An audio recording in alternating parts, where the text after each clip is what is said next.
morning, friends. Welcome to Making Disciples. Hey, it's good to have you with me. Thank you for downloading this episode. I don't take it for granted that you listen. I really appreciate it. I appreciate that you want to invest some of your time into your discipleship and you're willing to listen to me in doing that. Now, today's episode is an interview with my friend Cathy Madavan. Cathy has just written a new book called Why Less Is More, and she let me read it before it went to print, and I just thought it was fantastic. What she's doing in this book is really interesting because she's not quoting from the Bible in it, she's not talking heavily about Christianity, but she's taken a real simple Christian concept about living life simply, taking the resources that we have and using them well. And she's tried to use this simple, simplistic way of life, this way of stripping back to find better contentment. She's trying to use this as a way into connecting with people who have no faith. You know, this is a book for anybody. And I just think it's a really good book. I absolutely love what she's doing, and in some ways each of her chapters are a bit of a beatitude. You know, she's got less complexity, more clarity, less pace, more space, less success, more significance. And in some ways they're like little mini beatitudes. You know, blessed are those who live with less complexity, for they will find clarity. Blessed are those with less pace, for they will have more space. Blessed are those that have less success, they will have more significance. Blessed are those with less consumeristic, they will be curators of their world. You know, blessed are those that are less front stage, but make the priority the backstage. Blessed are those who focus less on being perfect, but more on progress.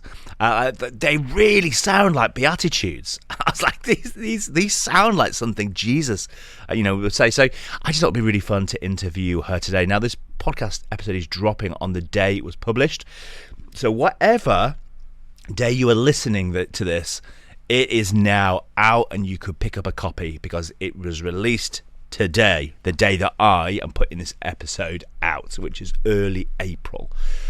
So you can definitely pick up a copy.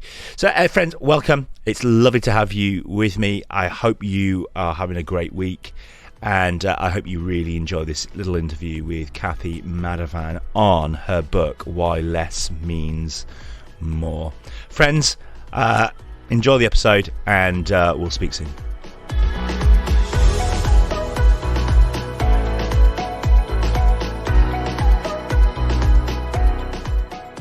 Cathy Madavan, welcome to Making Disciples. You are the only writer, speaker, author that's been on the podcast 3 times. Usually people only get once or twice, so to be back 3 times. How are you doing? Yeah, I'm doing really well. Always good to talk to you. I just kind of wish I was there rifling through those bookshelves. No, well, as you've said to me before about those listening to this, we are on Zoom recording this.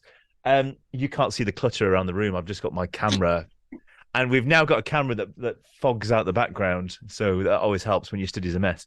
Anyway, it's really good to see you, and I'm super excited because you have got a new book out. Yes. And I wanted to jump on and be one of the first people to talk to you about it, because when you let me see an early version, I loved it, and I think I wrote a little message to you, which I think might have even made it into the book. I got engrossed because your writing style is so simple. It's so easy to read. You know, you can just keep going. It's like Pringles. You know, you pop one, you just keep going, and it was so easy just to keep going, and and therefore it was so easy to read. And I thought, I want to talk to Cathy about this. I want to know why you wrote it, where did it come from, what's the fuel behind it, and all of that stuff. So, if you won't mind, I'd love to interrogate you about your new book. Yeah, and I tell you what, you're the first one. We're kind of like chatting first ahead of everyone else. So it's just great to be chatting to you about it. Oh, it's great. I'm really chuffed to jump in. So you've written a book, Why Less Means More, Making Space for What Matters Most. Where did that come from? Why did you wake up one morning and think, I want to write this book? Well, it's really interesting, actually. I've clearly got a bit of a prophetic or foresight gift, because I decided to write this book like way back a couple of years ago, probably, around COVID time, actually, when a few things were stripped away. And I was really kind of wrestling with the fact that so often life seemed to be lived at warp speed, and it's like the answer to everything in life is always more. As far as the world is concerned, we need like more money, more success, more achievement, more muscles, more foreign holidays, more everything. And actually, that pressure, and we know, don't we, that mental health issues are really rampant everywhere, and that people are really buckling under a lot of the stress. And I could see that in myself. I could see that I kept breaching my own limits, that I was, really left with very little capacity or margin to function as I hoped to function. And I began to think about that in lockdown, and began to formulate the idea really of why less means more, how, we might need less of some things and more of other things. But then coming out of lockdown, Mark and I, my husband's a church leader, and it just became very clear that our season of life was about to have an enormous change, and that we were going to be leaving our church, which we did. But we did that without knowing where we would be going next. And so we ended up living, 10 months actually, in our friend's spare room with substantially less, like just a suitcase of stuff, really. And all of the rest of our stuff was in storage. And really, it was in that context that I was able to really ask the questions about, when everything is stripped away, and when the things that maybe give you your identity, your community, your home, like our home that we'd renovated for 20 years, where the kids were brought up, the area that we lived in, all of our relationships, when those things were kind of, pushed to the sides, it does leave you with a sense where you're asking the question, like, well, who am I, first of all, but also what really matters in my life? And when we do reboot again, what is it that I want to put? What are the things that really matter to me that I want to make sure are reestablished? And what actually could I just leave behind, maybe? What did you find in that moment? So you strip everything back, and then you suddenly find what's underneath. I know in the pandemic for us, you started stripping away friendships, hanging out together. We were stripping away holidays and all of that. And we were left realizing how important our family was. Like, we knew how important our family was, but there was something about the Rogers tribe suddenly became into focus, because it was like, no, actually, like, if everything's gone, this is what's left. This is what's beautiful, is our family. What did you find? I think there's something really special about that. And I do think it's sad sometimes that it takes a stripping away process. And for a lot of people, that could be it could be a bereavement. It could have been COVID. It could be a divorce. It could be a diagnosis. It could be a redundancy, something where stuff that really has been something of a foothold for you is removed, and you suddenly are faced with, oh gosh, actually my relationships are the bedrock of my life, or maybe I was building on some things that were, it turns out, a lot shakier than expected. And yes, I would agree with you. Like, I think the family and friends thing came into focus in a way that I knew was important, but I didn't really realize quite how precious those friendships were. And if it hadn't been for friends' generosity, hospitality, prayers, kindness, we definitely would not still be standing. So that did come into view. But I think the other thing that came into view was just how, and actually there's a chapter about this in the book, how, I think we all aim for more extraordinary, but actually it was the ordinary things that really do make up life, just the simple habits, and, growing your plants, or baking a cake, or a conversation with a friend on the phone, or sometimes there are these things that we overlook, chatting to a little child about something that they're excited about, just small things that perhaps in the busyness and in the distraction, sometimes they just get glossed over, because it's almost like, well, those are a bit of interruptions, things that we need to rush through to get to the really important business of the day. And I realized really that I had got so used to juggling so much complexity and so much rushing, that I maybe had been missing some of the things that perhaps it turned out might be more important than I realized. Mm. I remember sitting in the garden listening to Ben Rector, American musician, just realizing how I had been so busy the 3 years before the pandemic, sitting in the garden, drinking an iced coffee, listening to music. I'd not done it because I'd been so busy. It took me a pandemic to sit in our garden and find that we had a garden worth sitting in. Yes, which is bonkers, isn't it? But it's not Um, just it's not just a pandemic issue, though, is it? Because I think the thing is, we all constantly default back to certain behaviors, don't we? And we just default back to whatever our personality is. And I would say, Why Less Means More is not actually a book about just about decluttering, although I do think simplicity is really an important part of it. But I would say it's more about clarity than just simplicity. So I think for me, it's about working out, well, what is the less and the more things? So, for me, it might be less activity, but for somebody else, actually, who might feel really isolated, it might be for them that they need more connection and more, they need to volunteer at something more. So some of us, it might be that we need to, give up doing, but for other people, that might not be the case at all. So I think it's really just working out the clarity around, well, what do you need actually a bit less of? Could be loneliness and isolation, or it could be overactivity, and it could, but what is it that, is the right for you in the season you're in, and kind of clarifying that a little bit for yourself. I love that. I love the word clarity. That's a really helpful word. I think, for me, my faith became clearer as, Yeah. so much was stripped out. Suddenly you could see Jesus and what he was really about. And maybe where I'd failed him, but also where he was, underpinning everything. That clarity is really a key word. I like that. I think that's so true. There's some of the chapters that I just loved. I think really speak into where we are as a society.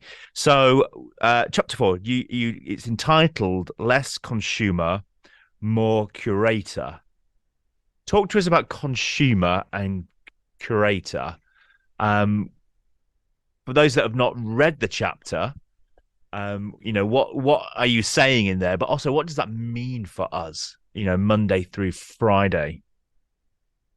Yeah, well, it is. I think this is a real challenge for most of us, isn't it? In a bit of a throwaway society where we are just really encouraged that, I mean, and advertisers, let's be honest, spend an awful lot of money marketing our felt needs so that we just accumulate more and more and more and more. But quite honestly, I think one of the things that we had to realize when we were moving out of our home that we loved is that there is something really powerful about this concept of that I read a lot about relinquishment, Mm, and that actually, if we're able to relinquish some of the things, particularly that we own, and I mean, for many of us, we attach memories and significance and meanings to things that we own that are sometimes disproportionate, and we think that if we lose the item we'll lose the memory, but we won't actually. Sometimes if we learn to make space by relinquishing some things, it does actually increase our capacity to be able to cherish the stuff that we really really love. It's a bit mm, like Marie Kondo. She talks about keeping what sparks joy, and I actually don't think that that's a bad idea. Just mm. really thinking about, like, what are the things that you really really love most, and rather than just constant this accumulating and going, well, I want it, therefore I should have it, and getting attached to everything. There is something, I think, about just the environment needs us to think about it, our faith needs us to think about it. Just our identity isn't our stuff. Jesus talks a lot about this, that we are Yeah. more than our possessions. But I Mm. think actually that's quite countercultural, and that's almost quite a radical act to say that I am not my possessions. And I know, I don't talk to me about my collection of shoes. Like, there are issues in my life, and I don't find this easy. I'm not a minimalist by any stretch, but I had to relinquish a lot. And in that, I found that I actually can let stuff go. And I hope actually that's one of the things that I don't default back into, just to accumulating more stuff, because I think we should curate our possessions Yeah. more, in the sense that we give them the value and the worth that they deserve, and we enjoy those things that we have, without them becoming kind of our goal and our sense of self. Mm. There's a danger that as you get more stuff, you clutter the very things that are actually the items that bring you joy. I love the phrase that you just used, keeping what sparks you joy. Just think, I've got so many things in my study cluttering all my shelves. The one item that means so much to me gets swamped out by everything else, doesn't it? And actually, this is about saying, what is it that is the one thing that is a treasure, and what's the other things that are worth moving on? And for me, that whole act of relinquishing and clarifying what those precious things are, the decluttering Mhm. of the house in a way, or of a cupboard, I think is just this incredible metaphor. It really is, about, in a Mm, sense of clarifying your soul, really thinking about, why do I accumulate everything, whether that's emails, projects, friends. In a sense, I'm a person who's really good at saying yes and to embracing stuff. And I'm really bad at saying no and letting stuff go, like whether it's guilt or whether it's a sense of duty or whatever it is, I'm not sure. But the yeah, stuff really is just a symptom of, this kind of mindset that says that more is the answer. yeah, I think Richard Foster talks about the undisciplined pursuit of more. And for me, that was a really powerful phrase when I read that. And there's a sense in which we are undisciplined in our pursuit of more. yeah, Actually, perhaps we could, pull back a little bit and think about, whether that's doing us any good or not. yeah. Have you come across 40 days, 40 bags? Is this where you get rid of a bag of stuff every Yeah. 40? Yeah, clever. Becky did this a few Lents ago, and it doesn't have to be Lent to do it, but every day during Lent, she gets Sundays off. Every day during Lent, she would fill a carrier bag Wow. with something. Some days it was food, well, not yeah, out of date food. That's a good example. She went through the pantry and found some things that we bought probably when we got married and we sat in the pantry for all these years. Through to going through t-shirt drawer and filling a bag full of t-shirts one day, or shoes another day. And we found it was a really good way of moving on some of the kids' stuff. Just cheating in some ways. But every day, filling a bag and moving it on. And we really found that was beautiful in Lent. And it's something that just allows you to process, why have I got this? Do I need this? And actually, can I move this on somewhere else? Yeah, some of it goes in the bin. Some of it actually goes to recycling centres, and some of it goes to the charity shop, depending on kind of where it needs to go. 40 bags in 40 days. Imagine how much stuff you can move on in that space of time. Yeah, I think we did about Love 40 it. skips in 40 days in the end, but it is quite liberating. Yeah. And I think again it just pushes yourself back against this more mindset that, permeates how we live, and just asks a question, Mm. do you want to just keep mindlessly living, or do you actually want to design your life a little bit more? Do you want to think about what you're doing? So, but again, it's not about adding more pressure or, like, more heavy expectations on ourselves, but it is just, I just hope that this book is a bit of a soul recalibration Mm. where you just ask Yeah. ourselves some of those questions, really. I love that soul calibration. That's so true. The other chapter I wanted to talk to you about is chapter 8, less front stage, more backstage. Hmm. Come on, we live in a pop culture, celebrity culture. It's all about more followers and being seen more and being engaged with more. Can we really long to be more backstage than front stage? What's that about? Yeah, I really loved writing this chapter, but I also found it really challenging as a person who stands on quite a few stages. And I've been doing a lot of reading on this actually on my studies, and about this whole, and it's quite a well-known phrase, I think, in psychology, the whole shadow side, kind of Jung stuff, and how that we all have a shadow side. Like, not everyone sees all of us. We all have a front stage and a backstage in that sense.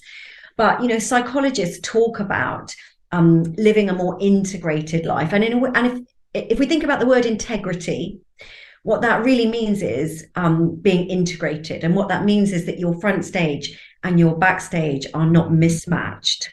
That there is a sense that who Chris is when you're talking to him in front of 100 people is the same Chris that if you're sat in his house chatting with him, that there's no difference, that you are the same with your weaknesses and your strengths are both there, that you're not masking them. And I think that is something that perhaps as we just grow older and grow more self-aware about, hopefully that we kind of get to the point where we can be a bit more vulnerable and where we can invite people backstage a little bit more, and that we can become aware of those things that maybe we are hiding. Because I think the problem is we often find approval front stage, whether you're a speaker or not. This is so whether you're a nurse on a ward or you are a teacher in a classroom, or you work at, we all have a place where we've learned how to get approval. We've learned how to do the right things in such a way that people are nice to us, that they react well with us. And so we do things to garner approval, to kind of get us where we want to be. Maybe if we're ambitious, it gets us to the next level. But for some of us, that's not actually what's going on behind the scenes, and how we might be really feeling about things. So I suppose this chapter is a little bit about encouraging us to peel back the layers and to say that the world tells us we need to just promote front stage more, that it's all about your front stage.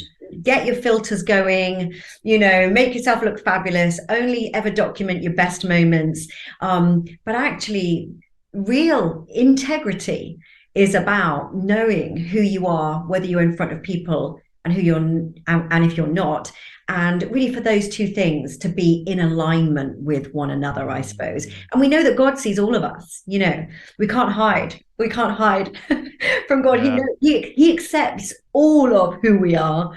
So we invite him into those places, those dark spaces, and say, God, illuminate them for me so that I don't have to live in denial of these things that maybe I'd like to stash away, but actually I can bring them to you. I can ask you to do your work in me so that I don't have to hide and be ashamed of this stuff. Like I am all of who I am, and it's all loved by God, and he can redeem anything, actually. Yeah. There's such a pressure on us, isn't there? Particularly in our society with Instagram and TikTok and Facebook and all the social media stuff, to be presenting our best selves, or what we perceive to be the presentable self. How do you do that? How do you make sure that you aren't just presenting the polished how do you make sure that you are giving the reality, as well as, because it is nice to put on a frock. I love putting on a frock, put on a frock, do my hair, do my makeup. I love going out. No, that's true. You love to present that shiny version of ourselves, because it makes us feel good at times, isn't it? But how do we balance that then? How do you balance that with those moments where actually you just want to flake on the sofa? How do you present that to everyone? Well, I think it's slightly accepting that all of those versions of ourselves are real. Like every emotion is real. Every sometimes we're sad, sometimes we're happy. And the Cathy who's just done her hair and stuff is not actually a very different Cathy to the one who didn't do her hair, but it's okay to do it.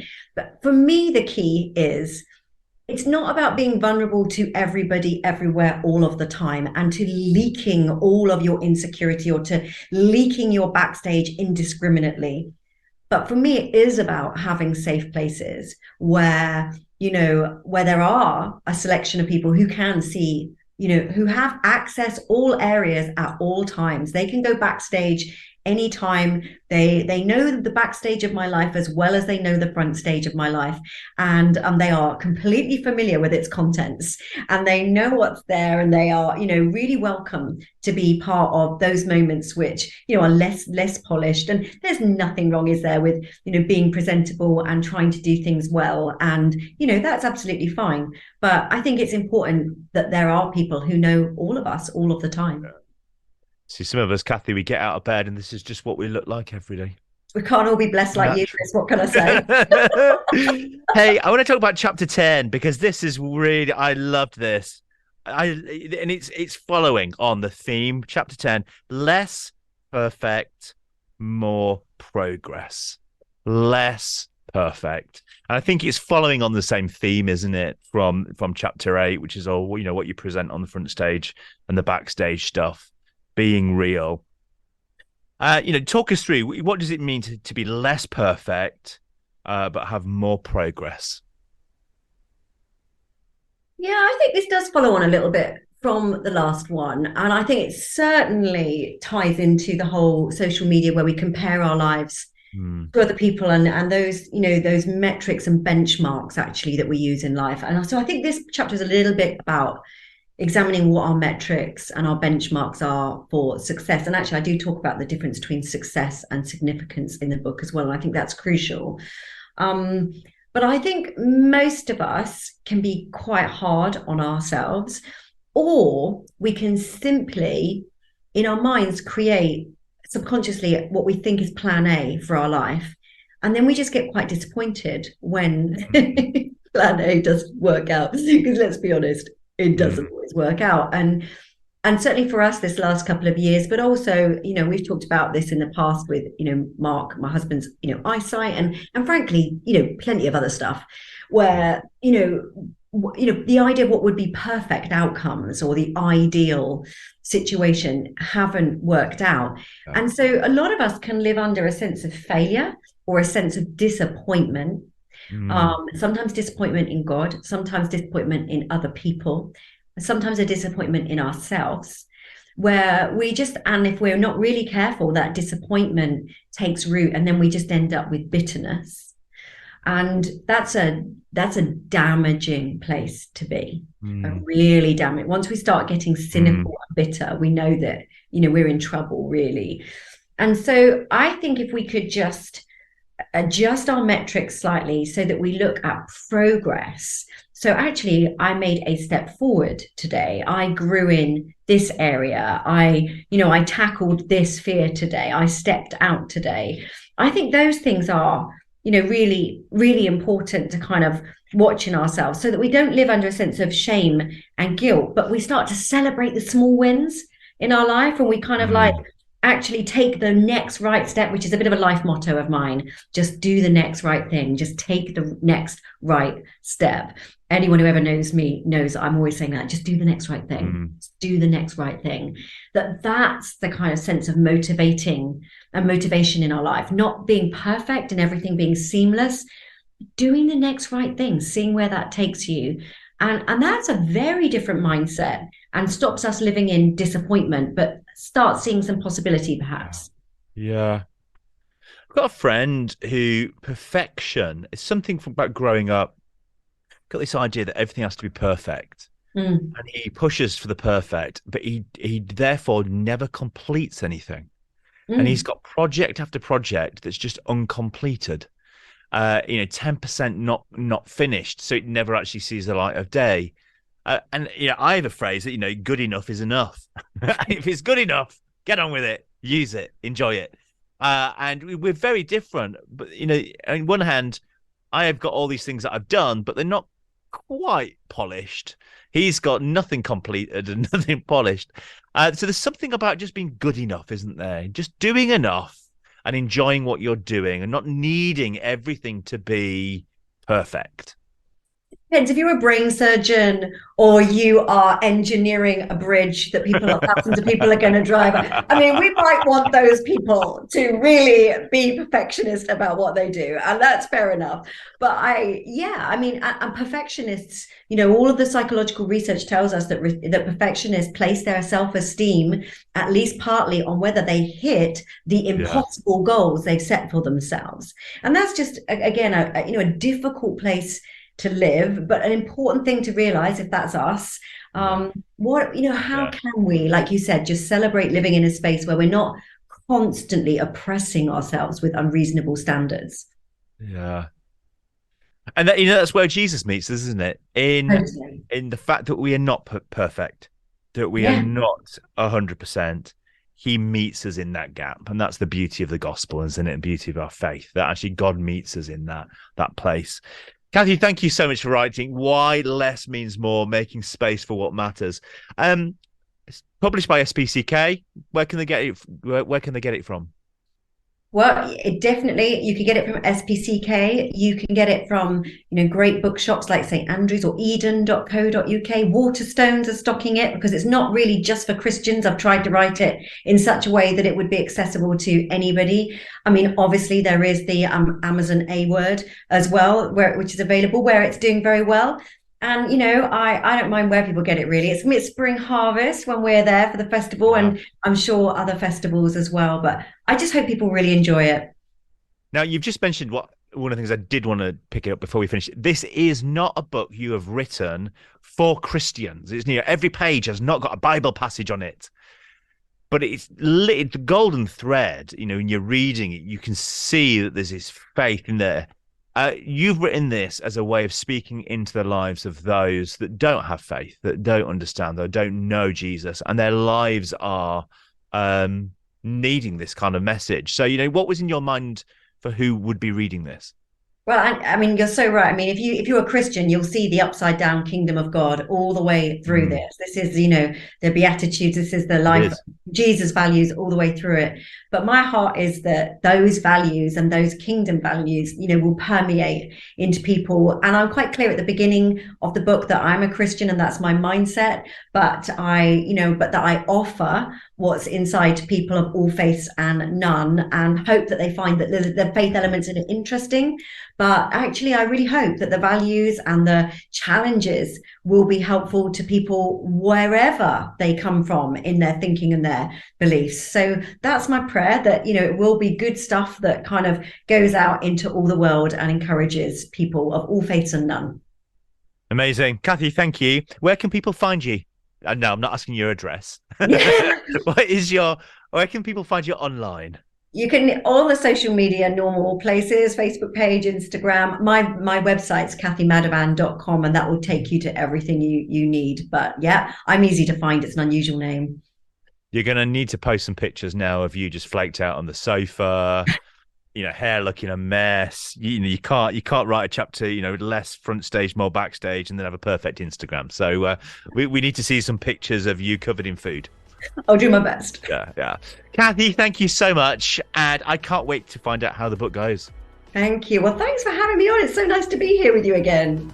It's a pleasure. Grace and peace. You too.